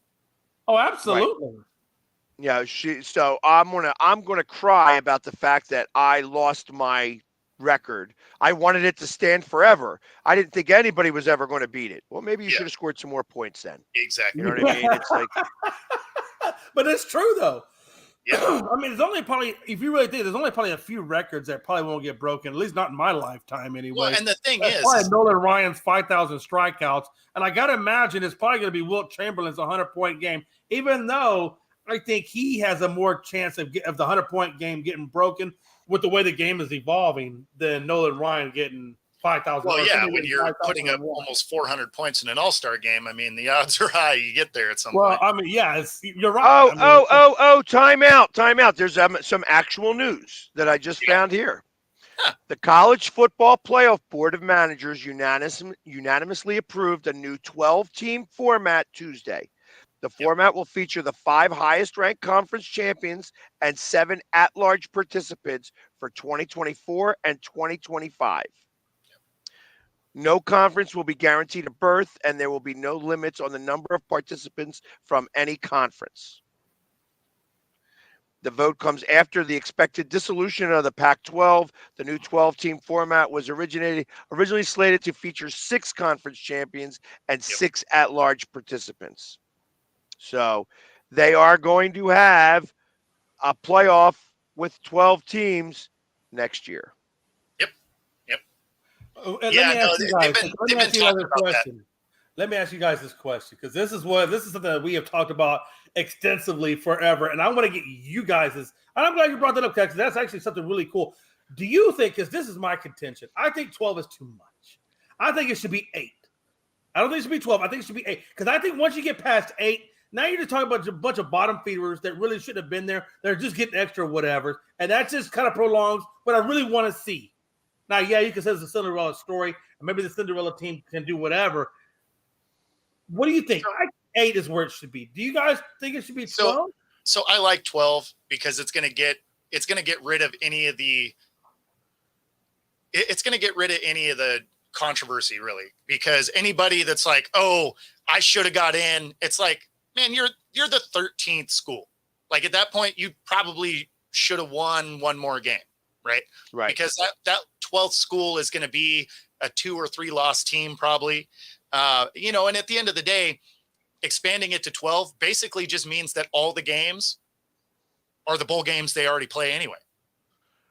Well, that means they're going to have 8 teams have the feed in, 4, because 4 and then the top 4 are going to play up against those bottom 4. So really, I like that idea. I like that it's just there's a play-in game. And then it's going to be the top 8 go up against each other. So, because it's really, you're talking about 5 versus 12, 6 versus 11, 10 versus 9, or 10 versus 8, or something like 10 versus 7, 9 versus 8. Yeah, you know what I mean? So that's how that's going to play. And then those top 4 teams, the 4 winners of those, going to play the top 1, 2, 3, 4. Sure. And then it goes that way. So I like that whole prospect.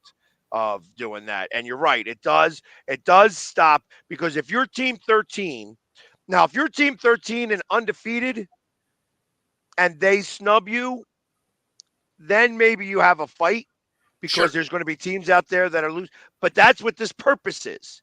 This purpose is if you're team 16 because you're in the the Wacko West and you went undefeated, Sure. and But you didn't play anybody. But you got to imagine everything after 8 is just a bunch of crap that nobody cares about, and we're just basically putting But them that's in what like the a Wacko consolation West. bracket. Like I'm calling it the Wacko West. I guess it's the Mac West Conference or Yeah, that's whatever the it is. Mac West. Yeah, I Yeah. know where you're going with that. Yeah.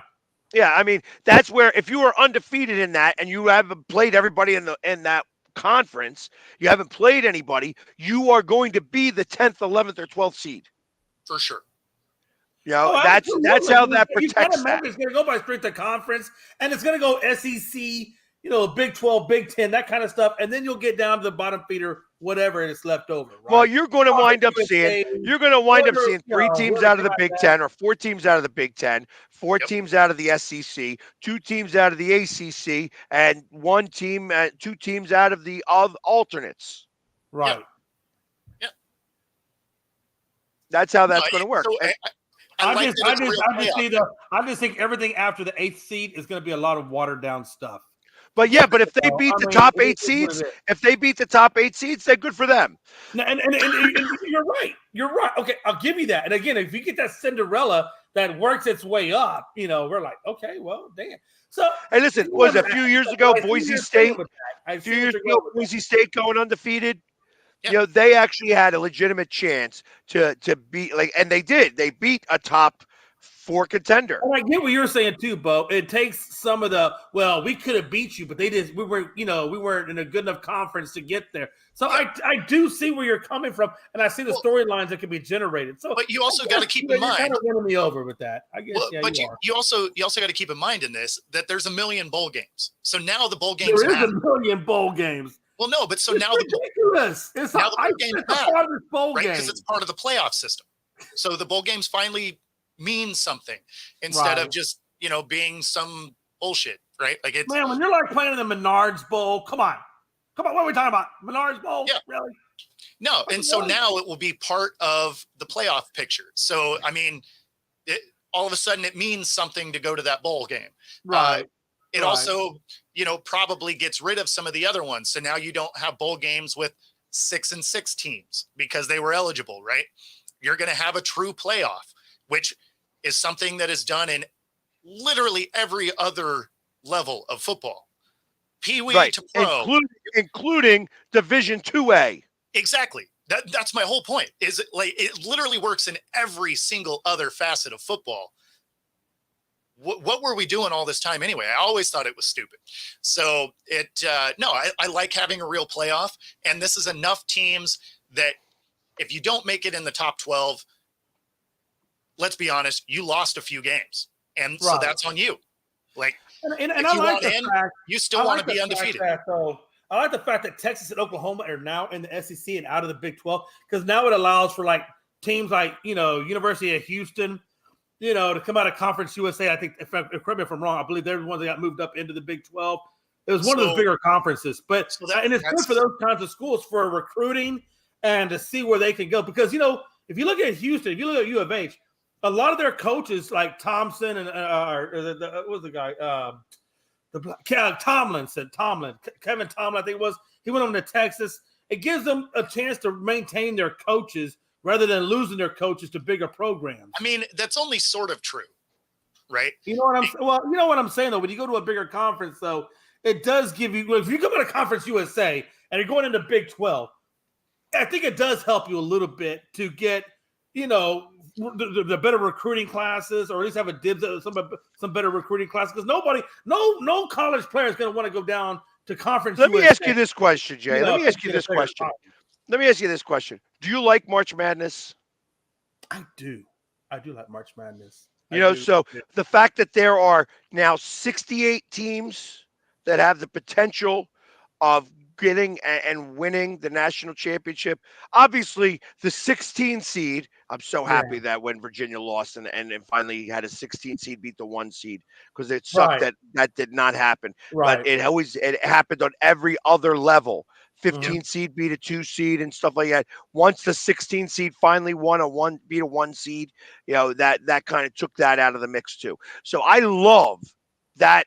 That is a great potential of, possibly, like that's what makes March Madness so great, that a 13 seed can go on a run and get to the Final Four. Right. And well, okay, so basketball is perfect. The game of basketball is perfect for that Cinderella story, because there's 8 seconds left in the game. If it's relatively close, 8 seconds, you can do a lot with 8 seconds. Timeouts, fouls. There's ways to strategize to still keep your hope alive. You can't do nothing with 8 seconds of football. Maybe a Hail Mary. I don't know. 13 seconds in football. We watched some team. We watched what was it? The Kansas City Chiefs. 13 seconds left. Get the kickoff. They got the field goal. Next thing you know, woo. But that you can't. Man, come on. That dude don't miss that damn field goal. We're not even talking about this scenario. I'm just the only thing I'm trying to say. And look, you can argue with me all you want, but you can do a lot more with less. And I think that's what the point I'm trying to make. You can do more with less time in basketball than you can in football. We watched the Seahawks in an NFC championship game come back from behind Green Bay by 3 scores to win that game. True. 3 minutes. But again, the point I'm making is not that you can't do a comeback. Of course you can do a comeback, Bo. That's crazy to say that. The point I'm making is, because you're not making the point. You're not dismissing the point I'm making. The point I'm making is you can do more in basketball with a little bit of time than you can do in football with a little bit of time. And you know that. Come on. Come to the dark side. You're just smoking crack today? Is that what's going on today? No, Bo. No. NA took care of all that. Oh, man. Only on Coast to Coast are you going to get this type of knowledge right here. We take care of it all. Right? Is anybody gleaning any knowledge from this conversation? Wow. No, I mean, if the game's close, obviously there's fouling strategies and stuff like that. Sure. Yeah, you can do stuff like that. But I mean, you don't need a lot of time to put up points in football. So, and that doesn't make a Cinderella story any different. An underdog winning well, you know what? is a win. Hold on. How about this? This year, the number 7 seed upset the number 2 seed and almost beat the number 1 seed. Do you think that would have been a Cinderella story? Because it was a Cinderella story when they beat the Cowboys. Was it not? Oh, he froze, but in real life. No, I'm listening to what you're saying. All right. But I also understand the mystique behind the Cowboys and playoffs. So I don't know if that really truly holds water, because truthfully, the Cowboys have not been able to get past the first round for 30 freaking years. So what are you talking about? You jabroni. Didn't they get past the first round last year? No, okay. If you want to take that, okay. Let me rephrase.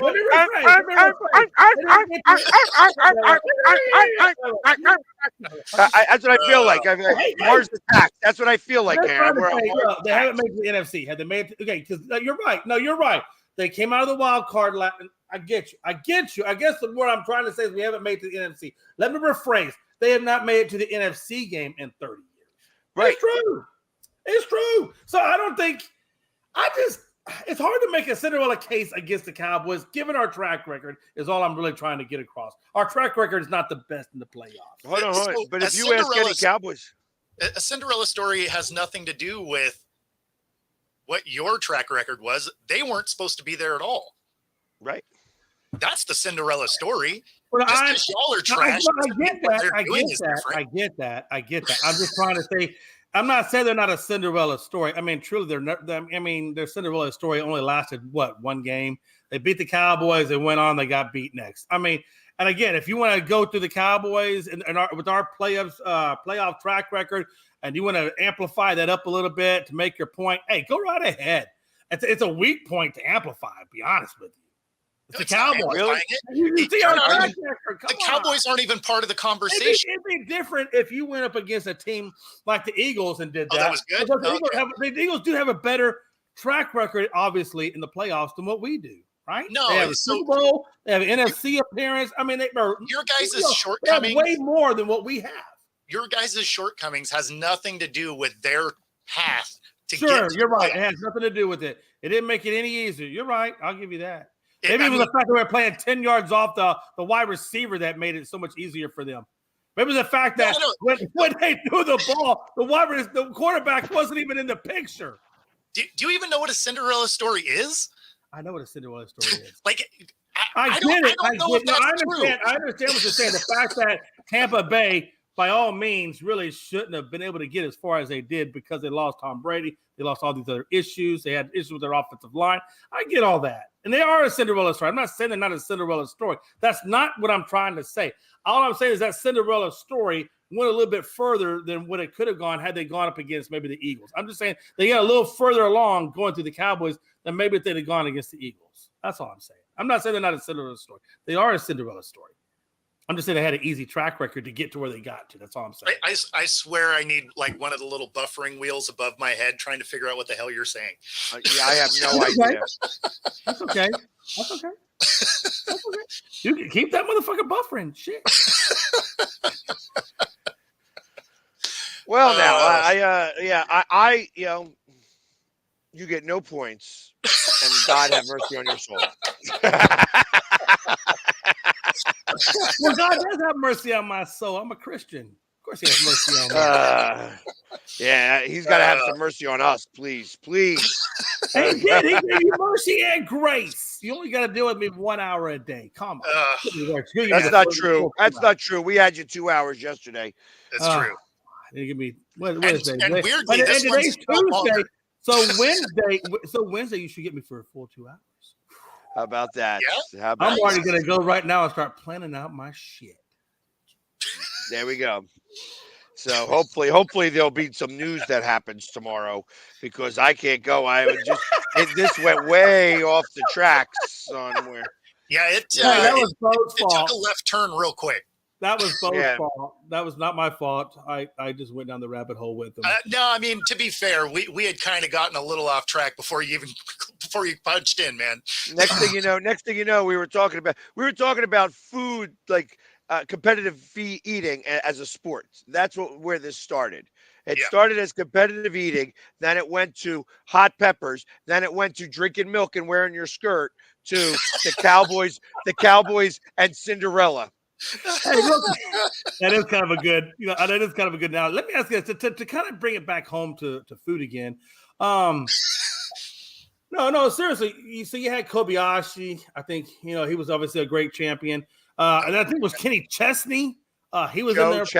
Joey Chestnut. Joey Chestnut. Thank you. Chestnut, whatever. I know it was Chestnut. Kenny Chesney is a country singer, is he not?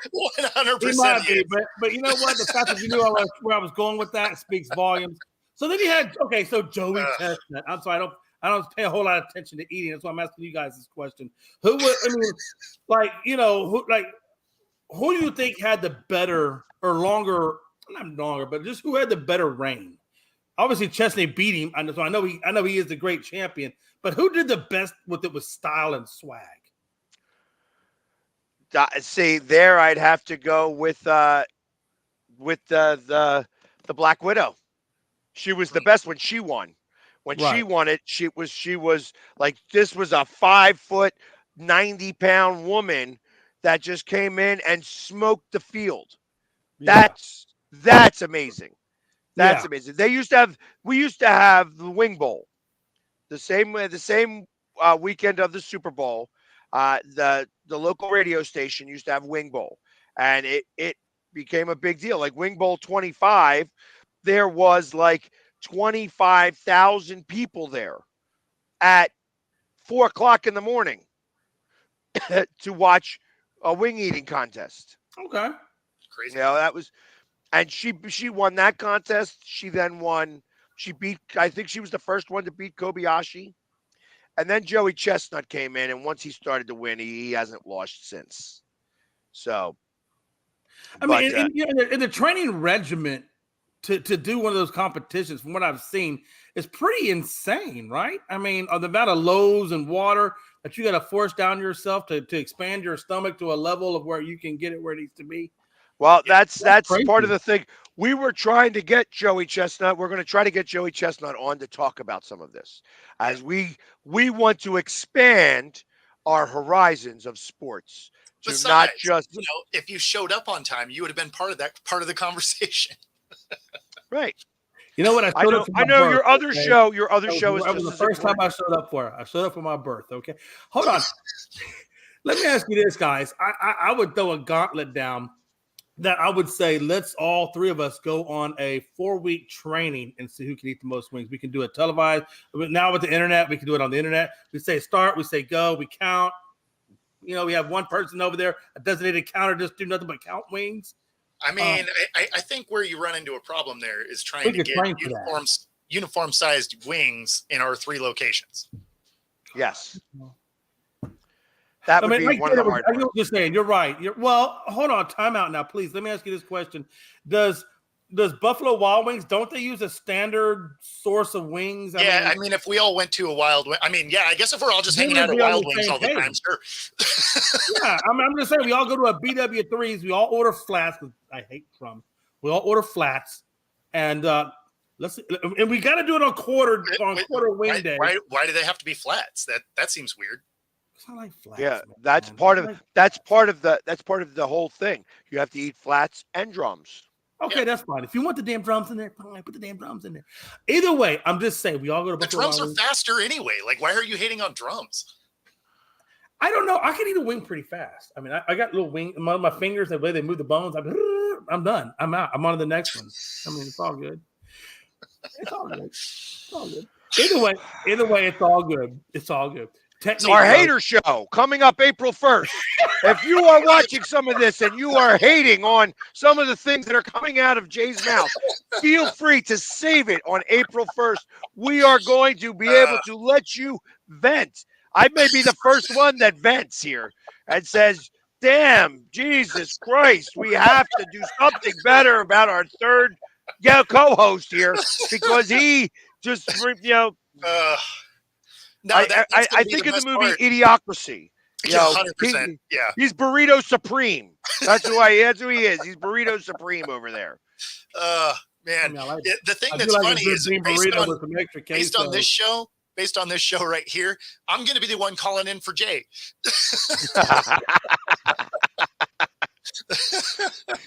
Oh my Lord, it's a mess. It is a mess. But you know what? We have made it to the top of the hour. So whether we're talking sports, whether we're talking hot wings, whether we're talking, drinking milk because our panties are a little too tight, a little too hot with the candied, oh my Lord. Man. Maybe they'll sponsor us. He's never going to finish that jar. No, he's not. Anyways, everybody, thank you very much for hanging with us. Tomorrow we get a full 2 hours of Jay McLovin. Where it's a Wednesday, so we get him for full 2 hours. So the hilarity starts right at the beginning. If you need to get a thicker skin, tune in to Jay. He'll tell you how he did. I didn't understand what he said, and this is the reason why we have the mute button. So, anyways, everybody have a great day, and we'll see you tomorrow. Same bat time, same bat channel. Everybody have a great Tuesday afternoon.